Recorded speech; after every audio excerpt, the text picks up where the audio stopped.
Hello everyone, welcome to the study with Mayank. मैं हूं आपका मयंक। हम लोगों की यहां पर क्लास 11th एनसीईआरटी ज्योग्राफी की किताब भौतिक भूगोल के मूल सिद्धांत चल रही है। आज आपका इसी क्रम में अध्याय 16वां है। यहां पर हम लोग जैव विविधता एवं संरक्षण के बारे में पढ़ेंगे। तो चलिए स्टार्ट करते हैं आज का वीडियो। देखते हैं हमें क्या क्या डिस्कस करना है यहाँ पर। आज के अध्याय में हम लोग जैव विविधता यानी कि बायोडायवर्सिटी के बारे में पढ़ेंगे। देखिए, जैसा कि आप लोग जानते हैं कि हम सभी लोग चारों ओर से पर्यावरण से घिरे हुए हैं और इस पर्यावरण में हमें अपने चारों ओर विभिन्न प्रकार के पेड़ पौधे और विभिन्न प्रकार के जीव जंतु देखने को मिलते हैं। और ये विभिन्न प्रकार के जो पेड़ पौधे हैं, विभिन्न प्रकार के जो जीव जंतु हैं, ये सभी मिलकर बायोडायवर्सिटी यानी कि जैव विविधता का निर्माण करते हैं। तो देखिए, जैव विविधता जो है इसको अंग्रेजी में बायोडायवर्सिटी कहा जाता है। तो यहां पर बायो का अर्थ क्या होता है? बायो का अर्थ है यहां पर जीव और डायवर्सिटी का अर्थ होता है यहां पर विविधता। तो ऐसे करके शब्द बनता है ये जैव विविधता। देखिए, जैव विविधता की यहां परिभाषा बताई गई है कि किसी निश्चित भौगोलिक क्षेत्र में पाए जाने वाले जीवों की संख्या और उनकी जो विविधता होती है इसको जैव विविधता कहा जाता है। जैव विविधता का जो संबंध है ये पौधों के प्रकार से है, यानी इसमें विभिन्न प्रकार के पौधे शामिल हैं, इसमें प्राणी शामिल हैं, यानी प्राणियों में आपका मानव भी आ जाता है, विभिन्न प्रकार के सरीसृप या फिर जो मादा जंतु हैं, अंडज हैं, ये सब शामिल हैं इसमें। इसके अलावा इसमें जो माइक्रो जो बैक्टीरिया वगैरह है, सूक्ष्म जीवाणु वगैरह है, वो भी शामिल हैं। और जैव विविधता जो है एक सजीव संपदा है। देखिए, आपको यहाँ पर याद रखना है जैव विविधता में क्या आ जाते हैं, जितने भी सजीव प्राणी हैं, भले ही वो पेड़ पौधे हों या फिर आपके मानव हों या फिर विभिन्न प्रकार के जीव जंतु हों, कीड़े मकोड़े हों या फिर माइक्रो बैक्टीरिया हों, तो सभी प्रकार के यहाँ पर सजीव जंतु इसमें आते हैं। तो जैव विविधता जो है एक सजीव संपदा है। विभिन्न जलवायु क्षेत्रों में जो अपक्षय प्रवाह होता है, देखिए जैसा कि आप लोग जानते हैं, जो आपके जलवायु और जो आपकी मौसम की गतिविधियां होती हैं, उनकी वजह से जो आपकी चट्टानें होती हैं वो समय के साथ साथ अपक्षयित हो जाती हैं। तो उन चट्टानों के अपक्षयित होने से उनका जो मलबा होता है वो आसपास के क्षेत्र में कहीं ना कहीं निक्षेपित हो जाता है। तो अपक्षय प्रवाह में क्या होता है, विभिन्न प्रकार के पोषक तत्व यानी कि जो मिट्टी को पोषक तत्व प्रदान करते हैं जिससे मिट्टी का निर्माण होता है, तो अपक्षय प्रवाही जो है कहीं की मिट्टी को जनरेट करने के लिए उत्तरदायी होता है। तो यहाँ पर वही चीज बताई गई है कि विभिन्न जलवायु क्षेत्रों में जो अपक्षय प्रवाह है ये वनस्पति विविधता का आधार है और इसी वजह से इसे जैव विविधता का आधार भी माना गया है। यानी जो आपका वेदरिंग मेंटर है यानी अपक्षय प्रवाह है, क्योंकि अपक्षय प्रवाह से मिट्टी का निर्माण होता है और जिस प्रकार की मिट्टी होगी उसमें उसी प्रकार की वनस्पतियां उगेंगी। तो अपक्षय प्रवाह जो है वनस्पति विविधता का आधार है और इसे जो है जैव विविधता का आधार भी माना गया है। इसके अलावा सौर ऊर्जा और जल जो है, तो ये सौर ऊर्जा जो जल है ये अपक्षय में विविधता और इसके परिणाम स्वरूप उत्पन्न जैव विविधता का मुख्य कारण है। देखिए, जिन स्थानों पर सूर्य की ऊर्जा पूरे साल प्राप्त होती है और जिन स्थानों पर जल की उपलब्धता अच्छी खासी होती है वहां पर जैव विविधता जो है व्यापक स्तर की होती है। जैसे आपने देखा होगा कि आपके इक्वेटर लाइन यानी कि जो इक्वेटर लाइन या फिर विषुवत रेखा के आसपास का जो क्षेत्र है जिसको उष्णकटिबंधीय क्षेत्र बोला जाता है, तो वहां पर जैव विविधता जो है किन्हीं अन्य अक्षांशों की तुलना में सर्वाधिक देखने को मिलती है, क्योंकि ये वो क्षेत्र है जहां पर पूरे वर्ष सूर्य की लंबवत किरणें पड़ती हैं और यहाँ पर पूरे वर्ष जो है अच्छी खासी वर्षा भी प्राप्त होती है। इसी वजह से जैव विविधता जो है उष्णकटिबंधीय क्षेत्र में सर्वाधिक है। अब देखिए, पृथ्वी पर जो आपकी प्रजातियां पाई जाती हैं, चाहे वो पेड़ पौधों की प्रजातियां हों चाहे वो मानव की प्रजातियां हों, इनकी उम्र आजकल की नहीं है, इनकी उम्र काफी पुरानी है। यानी पृथ्वी पर किसी प्रजाति की जो औसत आयु है ये 10 से लेकर 40 लाख वर्ष होने का इसका अनुमान है। यानी ये 10 से लेकर 40 लाख वर्ष इसका होने का अनुमान माना गया है। और ऐसा वैज्ञानिक मानते हैं कि लगभग 99% प्रजातियां जो कभी पृथ्वी पर पहले रहती थी आज के समय में लुप्त हो चुकी हैं। जैसे आपने सुना होगा कि किसी समय में पृथ्वी पर डायनासोर होते थे, डायनासोर का युग होता था, लेकिन आज आप देखते होंगे कि डायनासोर नहीं पाए जाते हैं। तो ऐसे बहुत सारी प्रजातियां थी जो कि समय के साथ साथ विलुप्त हो चुकी हैं। तो जो वैज्ञानिक है उनका मानना यह है कि लगभग 99% प्रजातियां जो हैं जो कभी पृथ्वी पर रहा करती थी वो आज समय में विलुप्त हो चुकी हैं। जैसा कि हमने आपको बताया था कि जैव विविधता जो है जहां पर सूर्य का प्रकाश अच्छा खासा मिलेगा, जहां पर वर्षा अधिक होगी, तो वहां पर जैव विविधता सर्वाधिक होगी। तो जो आपका उष्णकटिबंधीय क्षेत्र है यानी इक्वेटर लाइन के आसपास का जो क्षेत्र है, तो उष्णकटिबंधीय क्षेत्रों में जैव विविधता जो है अधिक होती है। और जैसे जैसे इक्वेटर लाइन से हम ध्रुवों की ओर यानी उच्च अक्षांशों में उत्तरी गोलार्ध में दक्षिणी गोलार्ध में ध्रुवों की ओर बढ़ते जाते हैं, वैसे वैसे जो जैव विविधता है कम होती जाती है। यानी यहां पर बताया गया कि जैसे जैसे हम ध्रुवीय प्रदेशों की तरफ बढ़ते हैं तो प्रजातियों की जो विविधता होती है यानी विभिन्न प्रकार के जो पेड़ पौधे हैं, विभिन्न प्रकार के जो जीव जंतु हैं, इनकी जो प्रजातियों की विविधता है ये तो कम हो जाती है, लेकिन जीवधारियों की संख्या अधिक हो जाती है। देखिए, ध्रुवों की ओर जाने पर क्या होता है, किसी एक प्रकार की प्रजाति के जो जीवधारी होते हैं उनकी संख्या अधिक देखने को मिलती है। जबकि उष्णकटिबंधीय प्रदेशों में क्या होता है, जो विभिन्न प्रकार की प्रजातियां हैं, चाहे वो पेड़ पौधों की प्रजातियां हों, जीव जंतुओं की प्रजातियां हों, उनकी संख्या सर्वाधिक होती है। लेकिन जैसे जैसे ध्रुवों में बढ़ते जाएंगे वैसे वैसे क्या होगा, प्रजातियों की संख्या तो प्रजातियों की जो विविधता है वो तो कम हो जाएगी, लेकिन जो जीवधारियों की संख्या है, क्योंकि यहाँ पर किसी एक विशिष्ट प्रकार के जीव यहाँ पर पाए जाते हैं, तो यहाँ पर जीवधारियों की संख्या आपको अधिक देखने को मिलेगी। अब देखिए यहां बताया गया है कि जैव विविधता जो है इसको 3 स्तरों पर समझा जा सकता है। इसका जो पहला स्तर है वो है आनुवंशिक जैव विविधता यानी जेनेटिक बायोडाइवर्सिटी। जैसा कि आप लोग जानते हैं कि जीवन निर्माण के लिए जो जीन है, जीन एक मूलभूत इकाई है। देखिए जीन वास्तव में हमारी जो भी आनुवंशिक संरचना होती है उसका एक डेटा सेट होता है। जैसे आपने देखा होगा कि जैसे आपके माँ बाप होते हैं तो माँ बाप के कुछ कुछ लक्षण उनके बच्चों में भी होते हैं, यानी उनके जैसे बाल होना, उनकी जैसी आंखें होना, कदकाठी उनके जैसे होना, रंग उनके जैसे होना, चेहरे का आपने देखा होगा कि चेहरा कभी कभी माँ से मिलता है, पिता से मिलता है। तो ये सभी चीजें हमें जो मिलती हैं वो जीन के जरिए आती हैं। तो जीवन निर्माण के लिए जीन जो है एक मूलभूत इकाई है, और किसी प्रजाति में जो जीन की विविधता है यही वास्तव में आनुवंशिक जैव विविधता होती है। समान भौतिक लक्षणों वाले जीवों के समूह को प्रजाति कहते हैं। ये समान भौतिक लक्षणों वाले जो जीव होते हैं इनके समूहों को प्रजाति कहा जाता है। मानव की बात करें तो मानव जो है आनुवंशिक रूप से होमो सेपियंस प्रजाति से संबंधित है, जिसमें कद, रंग और जो अलग दिखावट है, तो इन जैसे जो शारीरिक लक्षण है इनमें जो भिन्नता का सबसे बड़ा कारण है वो है आनुवंशिक विविधता। तो आनुवंशिक विविधता की वजह से हम लोग एक जैसे नहीं है, हम लोगों में अंतर पाया जाता है। इसके बाद आ जाती है आपकी प्रजाति विविधता यानी स्पीसीज डाइवर्सिटी। देखिए प्रजाति विविधता जो है ये किसी निर्धारित क्षेत्र में प्रजातियों की संख्या से संबंधित होती है, यानी कि प्रजाति विविधता वास्तव में प्रजातियों की संख्या है, और प्रजातियों की विविधता उनकी समृद्धि, प्रकार और बहुलता से आंकी जाती है। यानी यहां पर कहने का मतलब ये है कि प्रजातियों की विविधता कैसे आंकते हैं कि उनकी समृद्धि कितनी, उनकी संख्या कितनी ज्यादा है, किस किस प्रकार की प्रजातियां पाई जाती हैं, उनमें से किन की बहुलता ज्यादा है, ऐसे करके प्रजाति विविधता आंकी जाती है। जिन क्षेत्रों में प्रजाति की विविधता अधिक होती है उन्हें विविधता के हॉटस्पॉट कहा जाता है। खास करके प्रजाति विविधता जो है उष्णकटिबंधीय क्षेत्रों में अधिक पाई जाती है। तो उष्णकटिबंधीय क्षेत्रों के आसपास के कुछ कुछ इलाके ऐसे हैं जिन्हें हॉटस्पॉट घोषित किया गया है। जैसा कि आप यहाँ पर देख पा रहे हैं, इस मैप में भी देख पा रहे हैं, यहाँ पर कुछ पारिस्थितिक हॉटस्पॉट दिए गए हैं। जैसे यहाँ पे जो आपका डार्क वाला पोर्शन है, जैसे देख पा रहे हैं सेंट्रल अमेरिका के उच्च भूमि वन यहाँ पर दिखाए गए हैं, है ना।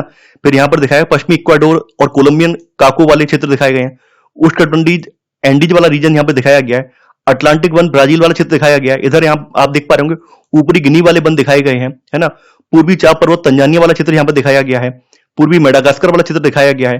भारत में भी आप देख पा रहे होंगे यहाँ पर जो आपका वेस्टर्न घाट वाला रीजन है वो यहाँ पर दिखाया गया है। फिर पूर्वी हिमालय में दिखाया गया। पूर्वी हिमालय जैव विविधता की दृष्टि से काफी ज्यादा महत्वपूर्ण है, तो ये भी एक हॉटस्पॉट है। इंडोनेशिया दिखाया गया है। तो ऐसे करके ये क्षेत्र, जिन क्षेत्रों में प्रजाति विविधता अधिक है, इन्हें विविधता के हॉटस्पॉट कहा जाता है। तीसरे नंबर पर आ जाती है आपकी पारितंत्रीय विविधता। देखिए जैसा कि पारतंत्र के बारे में आप लोग पढ़ चुके हैं कि हमारी पृथ्वी पर जैसे जैसे अक्षांश परिवर्तित होते जाते हैं, जैसे जैसे तापमान में और वर्षा में अंतर आता जाता है, वैसे वैसे जो पारितंत्र है उनमें भी अंतर आता जाता है। तो आपने देखा होगा समुद्री पारितंत्र है, मरुस्थलीय पारितंत्र है, या फिर जो वर्षा वन वाला पारितंत्र ये है, टुंड्रा पारितंत्र है। तो तमाम तरह के पारितंत्रों के बारे में आप लोग पढ़ चुके हैं। तो प्रत्येक प्रकार के पारितंत्रों में होने वाले पारितंत्रीय प्रक्रियाएं और आवास स्थानों की भिन्नता ही पारितंत्रीय विविधता बनाते हैं। यानी आप लोग जानते हैं कि हर प्रकार के जो पारतंत्र होते हैं उनमें विभिन्न प्रकार की पारतंत्रिक प्रक्रियाएं होती हैं। जैसे उष्णकटिबंधीय वर्षा वनों की विशेषता क्या है, वहां पर साल भर उच्च तापमान रहता है और अच्छी खासी वर्षा होती है, इसी वजह से वहां पर जो विविधता है सर्वाधिक होती है। मरुस्थलों की विशेषता क्या है, मरुस्थलों में आपने देखा होगा कि वर्षा जो है बहुत कम या फिर ना के बराबर होती है, तो इस वजह से वहां पर ऐसी प्रजातियां पाई जाती हैं जो कि उस मौसम में सर्वाइव कर सकें। जैसे आपने देखा होगा कि मरुस्थलों में जो कटीली झाड़ियां हैं, नागफनी इत्यादि, ये सब पाए जाते हैं और ऐसे जानवर पाए जाते हैं जो कि गर्मी को सहन कर सकें। तो यहाँ पर वही चीज यहाँ पर बताई गई है। पारतंत्रीय विविधता का जो परिसीमन है, यानी कहने का मतलब ये पारतंत्रीय विविधता का जो परिसीमन, इसकी बाउंड्री तय करना बड़ा मुश्किल और जटिल है, क्योंकि पारतंत्र वास्तव में अपने आपस में जुड़े हुए हैं। तो इनकी जो एग्जैक्ट सीमा है, अगर हम ये कहें कि एक दीवार हमने खींच दी है और उस दीवार के उस पार जो है मरुस्थल पाया जाएगा और इस पार जो है जो आपके उष्णकटिबंधीय वन पाए जाएंगे, ऐसा नहीं होता है, क्योंकि एक पारतंत्र से दूसरे पारतंत्र के बीच में संक्रमण क्षेत्र होता है। तो पारतंत्रीय विविधता का जो परिसीमन करना है बहुत मुश्किल और जटिल है, क्योंकि समुदायों की और पारतंत्र की सीमाएं जो होती हैं वो निश्चित नहीं होती हैं। अब आगे यहां पर जैव विविधता का महत्व समझाया गया है कि जैव विविधता का वास्तव में क्या महत्व है। देखिए जैव विविधता न केवल मानव समुदायों के लिए, बल्कि पशु पक्षियों और जीव जंतुओं के लिए, साथ ही साथ पादपों की विभिन्न प्रजातियों के लिए बहुत ज्यादा जरूरी है। पृथ्वी पर जितनी ज्यादा जैव विविधता होगी, उतने ही लंबे समय तक विभिन्न प्रकार की जो प्रजातियां हैं वो लंबे समय तक जीवित रह पाएंगी। एक मैं आपको एग्जाम्पल देता हूं, उस एग्जाम्पल से आपको समझ में आएगा कि जैव विविधता कितना जरूरी है। जैसे मान लेते हैं किसी क्षेत्र में केवल शेर और हिरन की प्रजाति रह रही है, तो शेर जो है अपने भोजन के लिए हिरन पर निर्भर है। कुछ समय के बाद वहां पर देखते हैं कि हिरनों में कोई रोग लग जाता है। रोग लगने की वजह से हिरनों की मृत्यु होने लगती है और कुछ समय के बाद उस क्षेत्र के जो हिरन होते हैं वो समाप्त हो जाते हैं। तो जब हिरन समाप्त हो जाएंगे और शेर के लिए कोई दूसरा अल्टरनेटिव नहीं है, कोई दूसरा विकल्प नहीं है जिससे कि वो अपने भोजन की पूर्ति कर सके, तो ऐसे में क्या होगा कि हिरन के साथ साथ शेर की प्रजाति पर भी संकट आ जाएगा। अब मान लेते हैं कि वहां पर जैव विविधता सर्वाधिक है, वहां पर न केवल हिरन होकर वहां पर बहुत सारे शाकाहारी जीव जंतु हैं, वहां पर जंगली भैंस भी है, जिराफ भी है और अन्य प्रकार के जीव जंतु भी वहां पर रह रहे हैं।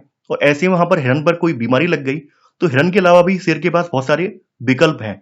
तो ऐसे करके आप लोग देखेंगे कि वहां पर जो दोनों प्रजातियां हैं, चाहे हिरन की प्रजाति हो या शेर की प्रजाति हो, उन पर बहुत ज्यादा संकट नहीं आएगा, वो लंबे समय तक सर्वाइव कर पाएंगी।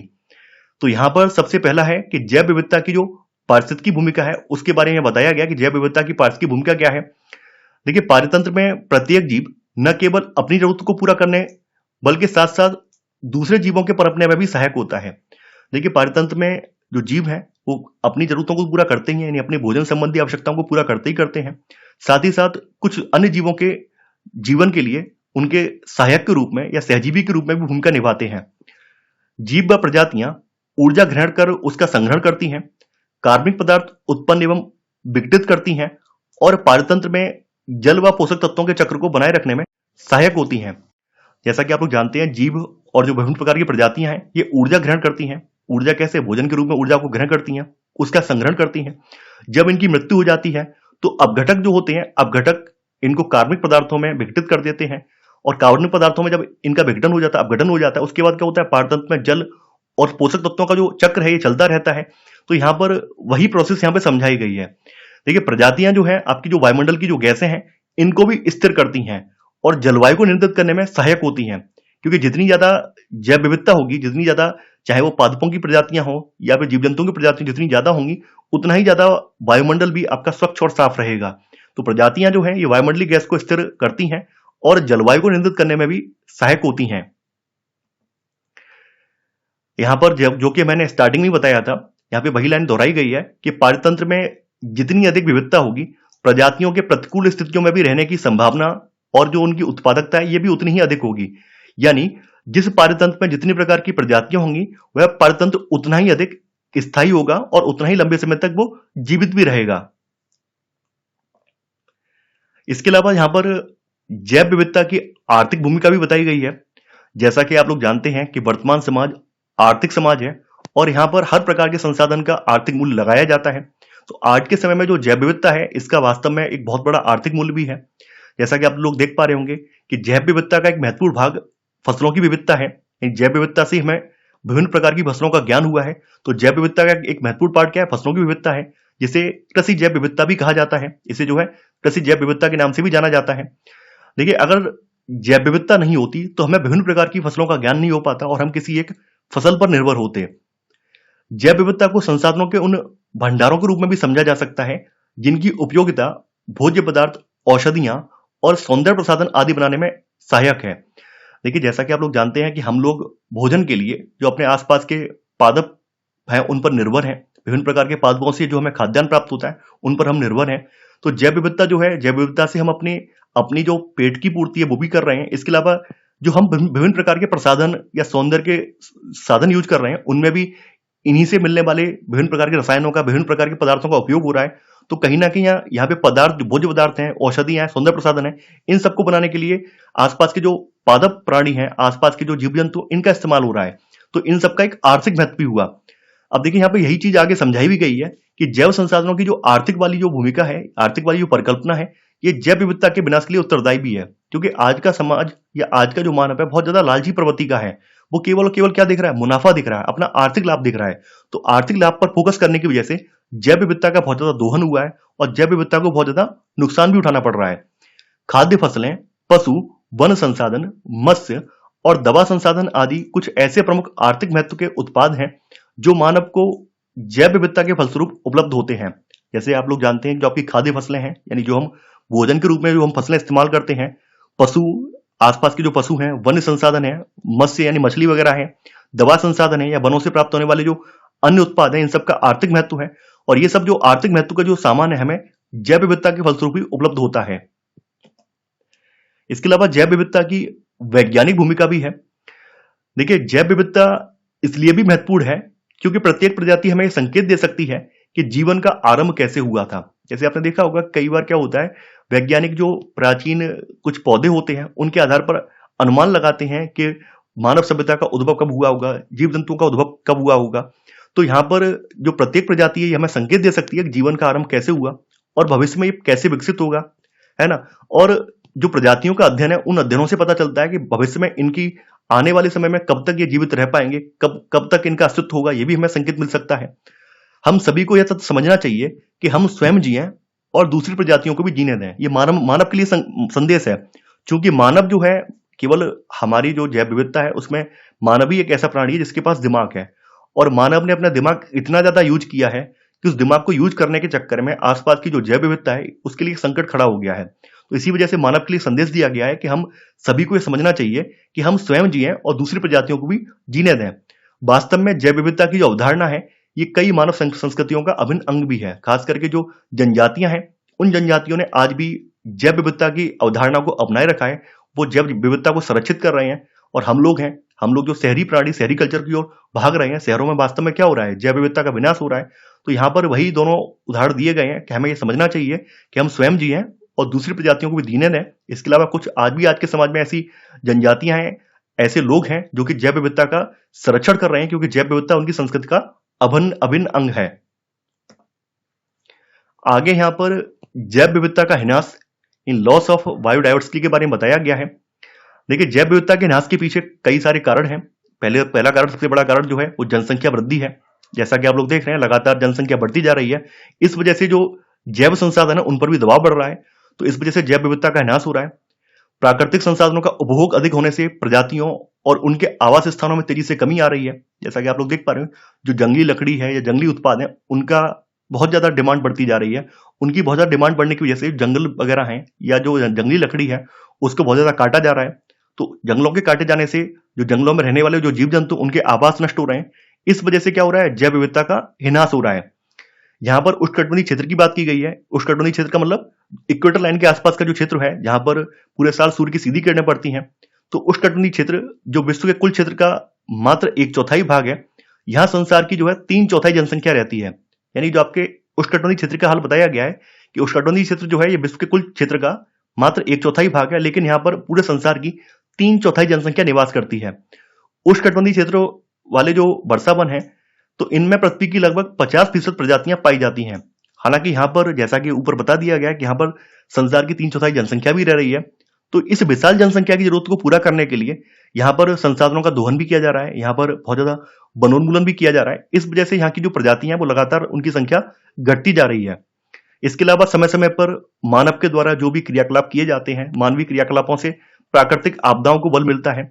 तो प्राकृतिक आपदाओं में जैसे आपने देखा होगा, भूकंप हुआ, भूस्खलन हुआ, है ना, अत्यधिक वर्षा हुई, बाढ़ हुई, सूखा पड़ गया, कभी कभी दावानल है, जंगलों की जो आग है, ये सब कुछ प्राकृतिक आपदाएं हैं जिसकी वजह से जो वन्यजीव संसाधन है या फिर जैव विविधता है इसको नाश होता है। तो प्राकृतिक आपदाएं प्राणी जात और वनस्पति जात को क्षति पहुंचाती हैं, और परिणाम स्वरूप क्या होता है, संबंधित प्रभावित प्रदेशों की जो जैव विविधता है इसमें भी बदलाव आता है। इसके अलावा जैसा कि आप लोग देख रहे होंगे कि मानव खेती बाड़ी के जो कार्य हैं उनमें विभिन्न प्रकार के कीटनाशकों का, विभिन्न प्रकार के जो फर्टिलाइजर्स हैं उनका इस्तेमाल करता है। तो उनके इस्तेमाल की वजह से ये जो कीटनाशक या फर्टिलाइजर्स हैं ये जल में घुल जाते हैं या मिट्टी में मिल जाते हैं।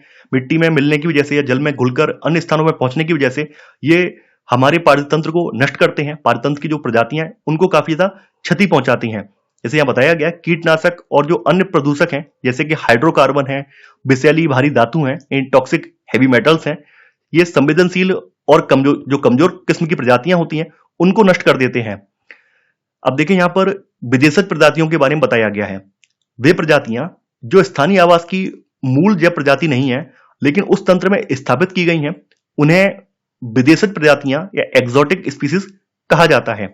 जैसे आपने देखा होगा कई बार लोग विदेशों में जाते हैं, विदेशों में मान लीजिए उन्हें कोई पौधा अच्छा लगा, उसका मतलब फूल वगैरह उस पे अच्छे आते थे, उसे वहां से ले आए, अपने यहाँ पे उगा लिया। तो जो जो पौधा वो विदेश से लेकर आएंगे और अपने यहाँ मूल देश में आके उगाएंगे, तो वो यहाँ के लिए विदेशी प्रजाति होगा।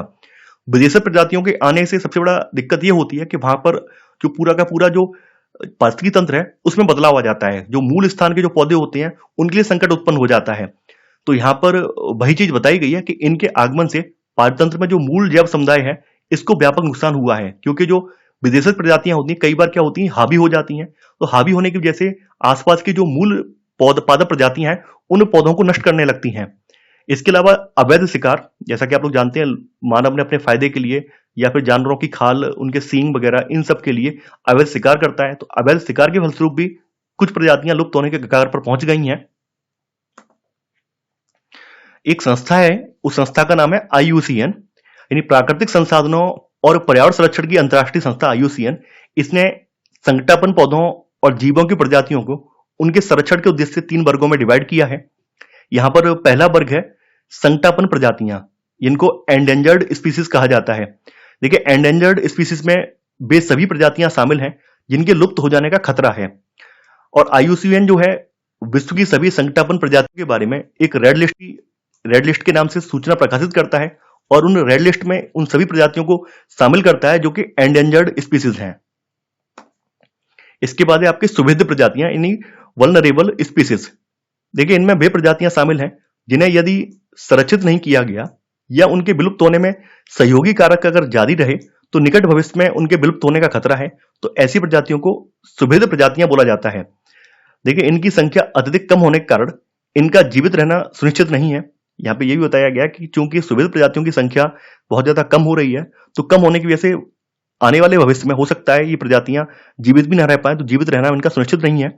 इसके अलावा कुछ प्रजातियां ऐसी हैं जो कि दुर्लभ प्रजातियां हैं, और दुर्लभ प्रजातियों की संख्या संसार में बहुत ज्यादा कम है।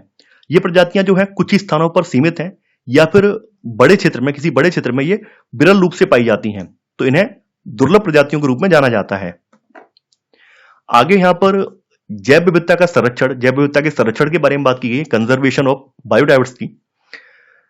जैसा कि आप लोग जानते हैं कि यदि पौधों और प्राणियों की प्रजातियां संकटापन्न होती हैं तो इससे पर्यावरण में गिरावट उत्पन्न होती है, और अंततोगत्वा मनुष्य का अपना अस्तित्व भी खतरे में पड़ सकता है, क्योंकि मनुष्य भी आपकी जैव विविधता पर ही निर्भर है। यानी हम लोग, ऐसा तो नहीं है कि खाना जो है वो कंप्यूटर से बना लेंगे, सॉफ्टवेयर से डाउनलोड कर लेंगे, ऐसा तो नहीं है। खाना तो हम फिर भी पादपों से ही खाएंगे, जीव जंतुओं से ही हम प्राप्त करेंगे, और हमारे आसपास के जो पादप हैं या जीव जंतु अगर नष्ट हो गए तो हमारे लिए भोजन का संकट हो जाएगा, और भोजन नहीं होगा तो हम भी सर्वाइव नहीं कर पाएंगे। तो जरूरी ये है कि हमारे आसपास जो भी पेड़ पौधे हैं, प्राणी हैं, वो सब बने रहें। अगर इन सब में कमी आती गई तो मानव के भोजन के लिए संकट उत्पन्न होगा, और ऐसे करके मानव का अस्तित्व भी खतरे में पड़ जाएगा। मानव को जो है पर्यावरण के साथ मैत्री संबंध स्थापित करने चाहिए। ये मानव को पर्यावरण मैत्री संबंधी पद्धतियों के प्रति जागरूक कर विकास की ऐसी व्यवहारिक गतिविधियां अपनाई जाएं जो दूसरे जीवों के साथ समन्वित हों और सतत पोषणी हों। सतत पोषणी का मतलब क्या है? सतत पोषणी के बारे में, सस्टेनेबल डेवलपमेंट के बारे में पढ़ा होगा कि हम ऐसी विकास की नीतियां बनाएं जिससे कि हमारी वर्तमान की जरूरतें भी पूरी हो जाएं और हमारी जो भविष्य की पीढ़ी है उसके लिए भी संसाधन बच जाएं। तो ऐसे विकास को सतत पोषणी विकास कहा जाता है। देखिए, संरक्षण तभी संभव और दीर्घकालिक होगा जब स्थानीय समुदायों और प्रत्येक व्यक्ति की इसमें भागीदारी होगी।